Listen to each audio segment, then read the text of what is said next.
Vous connaissez cette phrase: «Quand tout va trop vite, c'est qu'il est temps de ralentir». Ben, c'est exactement ça qui se passe pour moi en ce moment et j'espère que mon témoignage va pouvoir aider d'autres personnes. Donc si vous pensez que c'est utile, partagez-le. La société en général, elle nous dit que notre vie, ça doit être ça, ou encore mieux, ça. Sauf que vous, comme moi, on sait tous que notre vie, c'est plutôt ça. Parce que ça marche pas. On nous dit qu'on doit être Superman, qu'on doit arriver à tout faire. Par exemple, que les femmes, on doit être des bonnes amantes, des bonnes mères de famille, des bonnes maîtresses de maison, et puis aussi des bonnes femmes au travail, des bombes au travail. Et les hommes, on dit par exemple que vous devez être des warriors, hein, les gars. Hein, vous devez être des warriors, vous devez être conquérants, vous devez avoir de la productivité, tout ça. Sauf qu'on s'en sort pas. On n'y arrive pas, c'est pas possible. Parce que de toute façon, personne n'est une île, ça marche pas, ça crée tellement de stress qu'on meurt plus vite. De toute façon, on développe plein de maladies, notamment des maladies cardiaques. Et puis en plus, on s'isole de tout ce soutien que pourrait nous offrir la communauté et toutes ces idées, toute cette coopération. Et c'est pour ça que moi, là, maintenant, j'ai décidé que j'allais tout arrêter. Je vous explique pourquoi. Je m'appelle Blandine de Maillard, je suis conférencière, auteure et blogueuse pour le blog Même pas peur. Et depuis un peu plus d'un an, j'étais très fière de pouvoir annoncer que je faisais d'un côté une maîtrise en océanographie et de l'autre côté que je tenais un blog en développement personnel avec des conférences que je commençais à faire et puis tout ça. Puis j'étais fière parce que je montrais que j'étais conquérante, je voyais dans les yeux des autres qu'il y avait une lueur d'admiration. Et ça l'ego là, ça marchait bien. Sauf que, en fait, au lieu d'être forte comme je pensais, j'étais plutôt faible. Parce que j'étais complètement coupée de mes sensations. Je ne voulais pas les entendre, je travaillais énormément. Et petit à petit, là, mes sensations depuis quelques semaines, quelques mois, elles m'ont rattrapée. C'est un ras-le-bol qui a commencé à grandir. Et je me disais, ok, je veux pas que ça pose un problème, je vais commencer à enlever des trucs, je vais simplifier et tout. Sauf que c'était pas suffisant. Parce que j'avais ignoré mes sensations pendant tellement longtemps que le ras-le-bol a grandi, grandi, grandi. Et qu'à un moment donné, je me suis retrouvée à pleurer. Parce que j'étais incapable de faire quoi que ce soit. Ni mon blog, ni ma maîtrise d'océanographie. Et là, j'ai dû avouer que, ben non, je peux pas tout faire.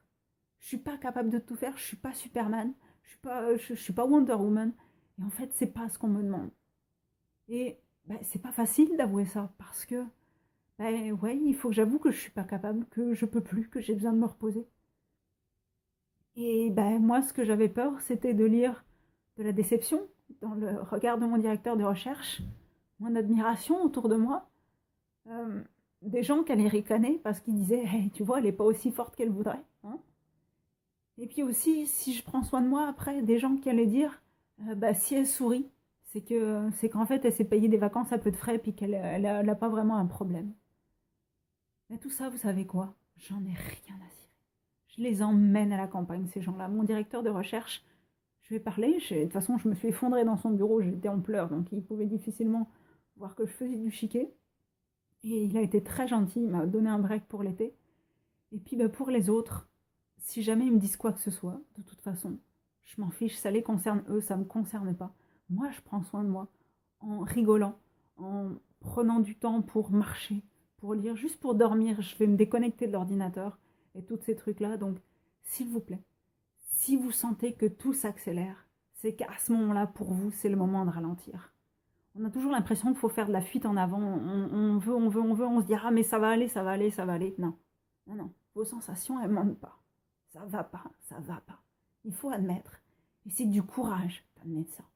C'est du courage de dire stop, je peux plus, ou stop, je simplifie, ou stop, je demande de l'aide. C'est pas de la faiblesse. Parce qu'à la fin, si jamais vous vous cramez, puis que vous grillez les ailes, vous foutez la tête dans le mur, et que vous êtes arrêté pendant 6 mois à cause d'un burn-out, ou plus, est-ce que là, c'est du courage encore? Moi, j'en ai vu, là, j'ai des gens en développement personnel, j'ai vu qu'ils avaient fait un burn-out, puis avec tout ce que j'ai appris, j'ai vu voir arriver ça, et j'ai fait, ah non, non, non, non, non, non, non, non, non, stop, t'arrêtes avant. C'est dur, c'est pas facile à dire, c'est pas évident, parce que t'as peur de ce que tu vas voir dans le regard des autres, mais c'est toi d'abord. Prends soin de toi, si tu veux pouvoir prendre soin des autres. Donc, je m'arrête pour quelques semaines, j'arrête tout, que ce soit le blog ou la maîtrise. J'ai fini tous mes engagements, parce que bien sûr, quand on s'arrête, on n'est pas, et on n'arrête pas comme ça du jour au lendemain, enfin, sauf si on est vraiment obligé. Mais si on voit venir, on finit ses engagements pour des gens à qui j'écrivais et tout. Et puis, je prends soin de moi. Je vais notamment faire 2 semaines de descente en canot avec les autochtones. Entre Montréal et Québec, je serai complètement coupée d'Internet. Donc, s'il vous plaît, si tout va trop vite, ralentissez. Si vous voyez des gens pour qui autour de vous ça va trop vite et vous pensez que mon message peut les servir, mettez-le sur votre mur, partagez ce message, envoyez-leur un message privé, faites ce que vous voulez. Mais s'il vous plaît, écoutez-vous et prenez soin de vous. C'est comme ça que vous pourrez prendre soin des autres. Et puis en attendant, moi je vous dis plein de bonnes choses pour cet été. Je disparais des écrans pour plusieurs semaines. Je vous donne rendez-vous à la fin de l'été. Et puis prenez soin de vous. Vraiment, vraiment, prenez soin de vous. C'est le plus important. Les indispensables, ils sont tous au cimetière. Donc prenez soin de vous.